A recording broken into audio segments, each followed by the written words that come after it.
As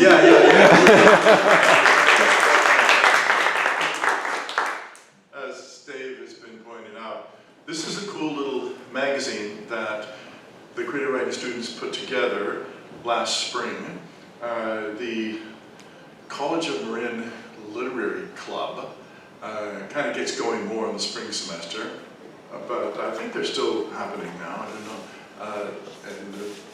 My colleague Trina is the faculty advisor for that. So I recommend you with your poems to keep them and send them into the College of Marin Literary Mag for next semester. I think they take them in March and then they publish it in May. Okay? And then you can put on your resume's publication. Right? All right then. I think we should get started. Let's get started. So, we may say that we're kind of new poets, or relatively new poets, but this semester these poets have worked hard at what we can call the craft of poetry, which is, say, showing and not telling, economy of language, the use of concrete imagery, the art of implication, and they've done well working at all these things. Sometimes you'll hear poetry from assignments that are out of class, such as write a poem with a theme of loss, or using the voice of another, or awareness of the present moment. And sometimes there'll be in-class assignments where I'll put, say, 3 choices of opening lines, and then they can just choose one of those and go for 10 minutes. And they have to come up with something in 10 minutes or less. I think about a half minute I say, and then I want to see all the hands moving. So that is quite an art in itself, to be able to summon up creativity at will and not lean your head against the window and wait for inspiration to strike. Right? You have to call up the muse yourself. So I've been impressed with the facility of language, but also with the sincerity. And I believe you will be impressed also. So we have no official order, so with no further ado, any first person who wants to read, just come up and read. Can I ask a question? When we had a poetry reading last spring, Trina Miller read a poem that she'd written, Trina Miller, the instructor, and before she read it, she kind of explained it. How do you feel about people giving a little intro? I think we have time, so if someone feels to do that, they can say something about that, or not, whatever you feel. Okay, great, thank you. All right then. Oh, you should say your name first. Okay.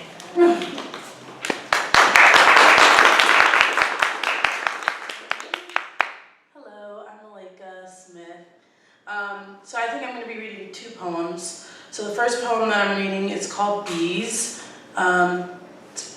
Yeah, let me just do that. All right.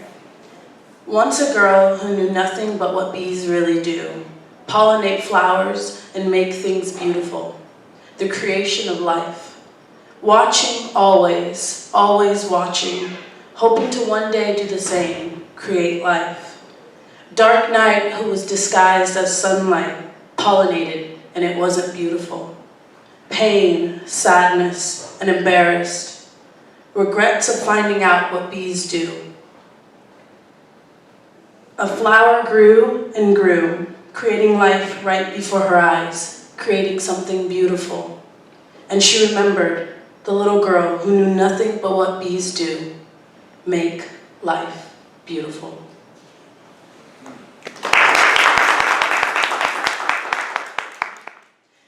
My second poem is called Sold. It's a persona poem, so it's speaking from someone else, right? Okay, someone else's point of view. Okay. Sold. Sally, I stand facing these white faces, sweat dripping from my dark skin. The sun shines right on my face, like fire staring me down. 16 years of age.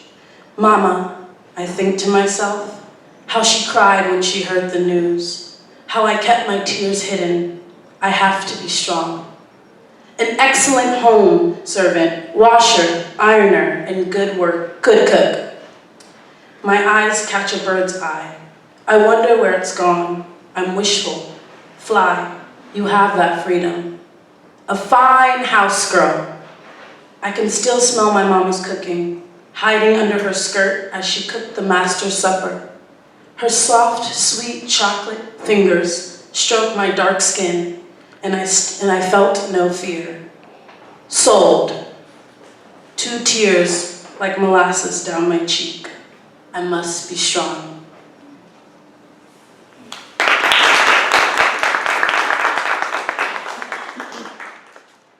So that second poem is a good example of the assignment of speaking from the voice of another. That was a girl being sold in slavery. Thank you.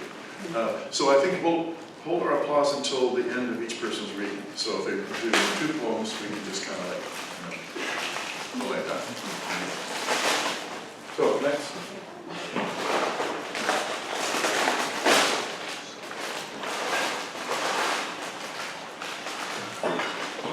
Test, okay. Hi, my name is Vincent, and, okay, so my first poem here is, just adjust this, okay. So this first poem here is inspired by a short dream I had, which was quite interesting. It's titled, My Head Stuck in a Microwave. Tired, dazed, confused, hot, awoken, hurting, aching, worrying, burning, yelling, screaming, crying, expanding, bulging, bleeding, gushing, tearing, cracking, rupturing, exploding, done.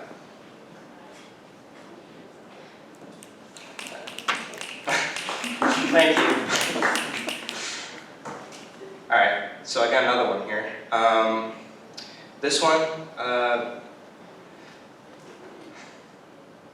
don't know what this one is exactly. Kind of came from like some music I listened to. It's titled My Friend Lonely. An island. There is lonely, always there with me, myself and I. An asylum. There is lonely, always there with me, myself and I. A mountain. There is lonely, always there with me, myself and I. Wherever I go, there is lonely, always there with me, myself and I, and no one else. My whole existence, there is my God, always there with me, myself and I, until I die.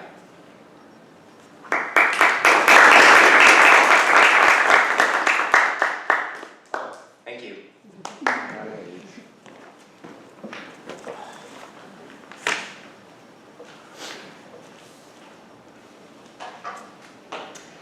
My name is Renee Dunn. The first poem that I'm going to recite is based on a piece of art, a very fanciful, outrageous piece of art called Garden of Earthly Delights by Hieronymus Bosch. I'm not sure if you're familiar with it, but after I read, you might want to look it up. It's kind of strange. He's very strange, yes. Oh, Bosch, I'm assaulted by your fantasy, yet mesmerized all the same. A triptych of biblical proportions defining heaven's paradise here on earth. Mankind falls, and through the gates of Dante's hell we'll walk to find eternal punishment in the afterlife, our dark fairy tale of damnation, if we choose unwisely. Lured from Eden, the defining moment for Adam, a fleshy gift, Eve. I'm on a journey, though standing still, eyes moving forward from panel to panel. Horizon and landscape recognized throughout, perspective simply defined, though altered. Tender scenes of love adjacent to plentiful fruits of temptation, forbidden. Human nature veers toward carnal pleasures, the fruit of the flesh. I've become lost in this overfilled nightmare, an impatient voyeur searching for clues. Hard to find when face to face in the hell of this world. The pain of sinners, souls driven mad by fear, anxiety, chaos, and distress, tortured, mutilated, ingested, excreted. There's no more to say. Damnation is possible or probable. Have I no say? No choice at all? My trip is now over, finally crossing into madness. I see the humor that life is folly. I see the humor that life is folly. A warning that sin is a one-way ticket to destination hell. Is that you, Hieronymus, among the damned? You seem to wear a hint of a smile, a subtle jubilance for your curious creation and knowing my confusion. A little dark. Well, we have a visual of that spring. Yeah, it's huge. It's up in Spain. And I had the luck to actually see it after I studied it in art history. So it's always stuck with me. So the next poem I'm going to say is, or recite, is about, or is based on a grandparent poem that we were assigned. It's called Pandora's Box. Backbone of steel bore 7 children, rigid, proud, dominating, a study in contrasts. A piano singer, a piano player who loves a rousing sing-along, house-filled, connoisseur of fine furnishings, often unable to pay the monthly rent. Family, fine furnishings including piano, ejected to the sidewalk, find another domicile. A broom broken over my mother's back, demanding most of her earnings. No apologies, do as I say or else. Passing time, we yelled "Suey" at the sleeping hog who dwelt next door, ignoring us. 3 rode on a smelly old donkey, bucked off, showed us who was boss. Stifling heat weighed down on us. Cicadas' high-pitched song nearly deafened us. Was it a warning? Looking back, probably so. Bacon for dinner, slaughterhouse in backyard. We sat at the worn table in the small, tired kitchen. Flies buzzing annoyingly, trapped in glue paper, draped overhead like a homemade mobile. Once imposing, clad in dingy housecoat, she appeared, finding an audience dementia-bound. Go find the adults, let us be. Acknowledged, unacknowledged, words spilled, mumbling, a secret revealed. When your mother was married to Charlie, her uncertain gaze aimed in my direction. What did she say? Who's Charlie? My father's name is Joe. Charlie or Joe, reverberating like summer cicadas, nearly deafening me. I look like Joe, same Polish cheeks, same Joe smile. Finally convinced I am Joe's, not Charlie's, whoever he is. Photos ripped out of albums in case it was that Charlie. Mystery solved 4 decades later. Found in a safe deposit box, secrets unleashed like Pandora. 2 divorce decrees. Mother married Charlie at 18, and then another a few years later, but I forgot his name already. I'll just remember Joe, my dad, married to Mother for 60 years.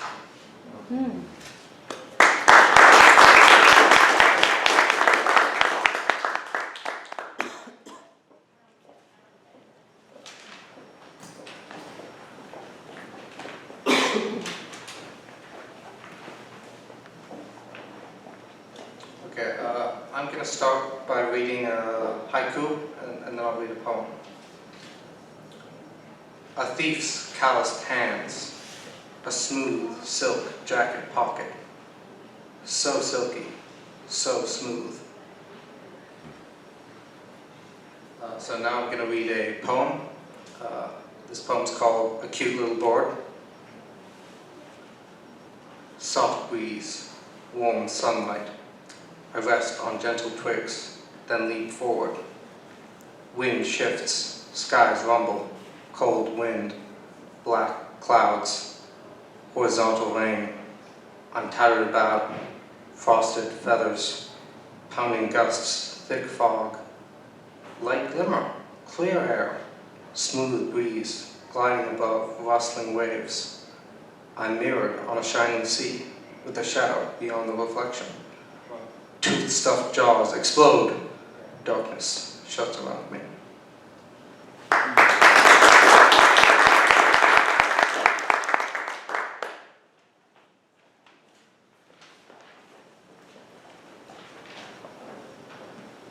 Hi, my name is Nina Rodenko. The first poem I'm going to read is a traditional closed form that I was assigned. There's no name. I'm a billowing tent lacking stones at the rim, swollen with mayhem and fear, refusing to crawl, to ramble, to swim, or to hide under a polished veneer. I'm a harrowing scream of a threatening storm, sodden with hunger, wanting, a perpetual brawl against the norm, a highway that is mostly daunting. I'm a brook that descends from the mountains of snow, laughing at trees that are hollow. And I form such a shallow yet rapturous flow, unaware of impending sorrow.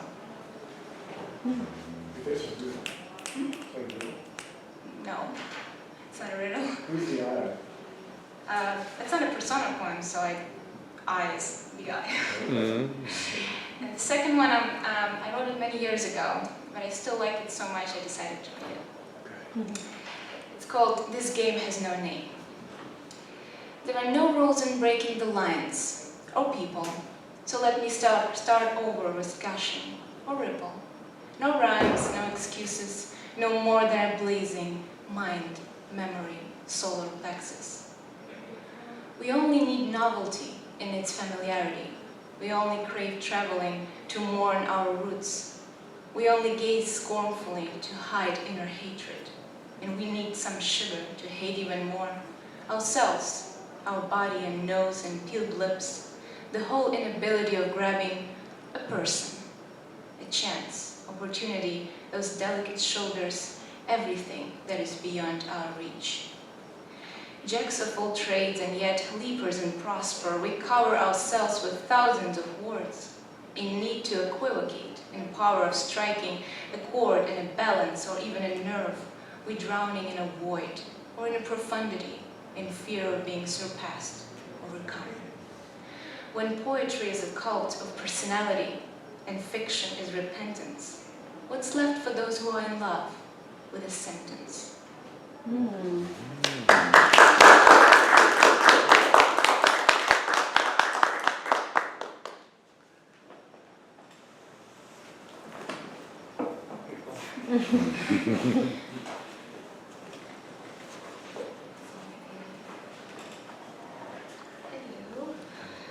My name is Dylan, and the first poem I'm going to read is based off of a quick write that we did in class a few weeks ago.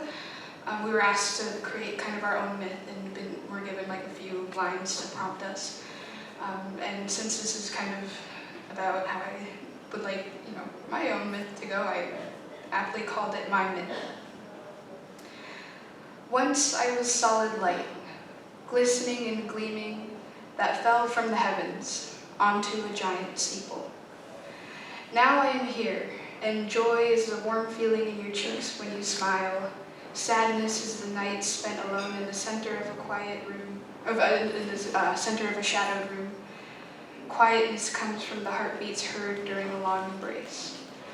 Soon I will be on a silvered screen, holding the strings above the marionettes. I will be surrounded by colored, cluttered walls I call my own. and I will once again be solid light, white and bright under the giant steeple.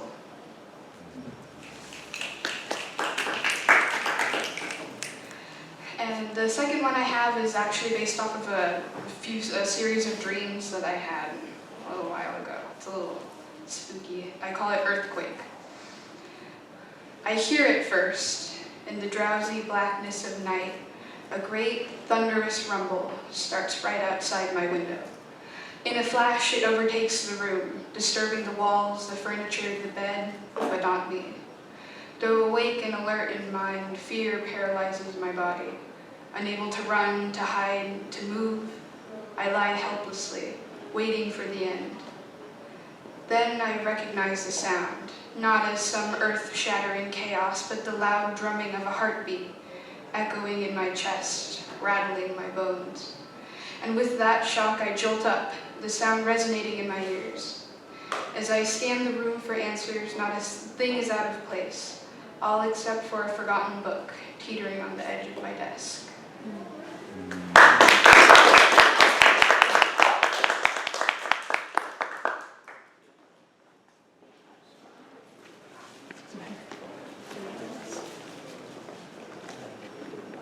Hi, I'm Seth Evans, and there we go. And this is a poem we wrote about a traditional form. This one, for instance, is a terza rima. Alright. Ended by the smallest blades.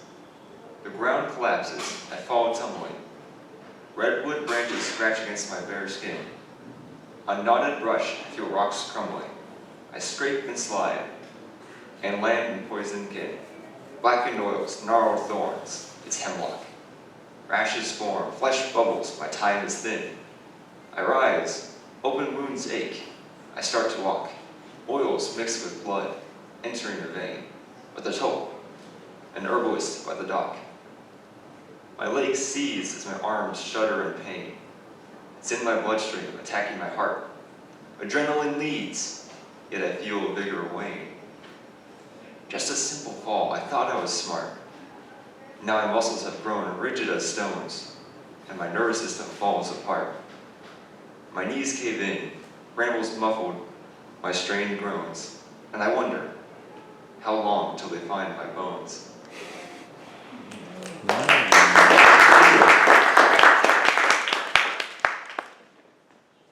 my students have another one, or someone else. One of you? All right, Chris. Yeah.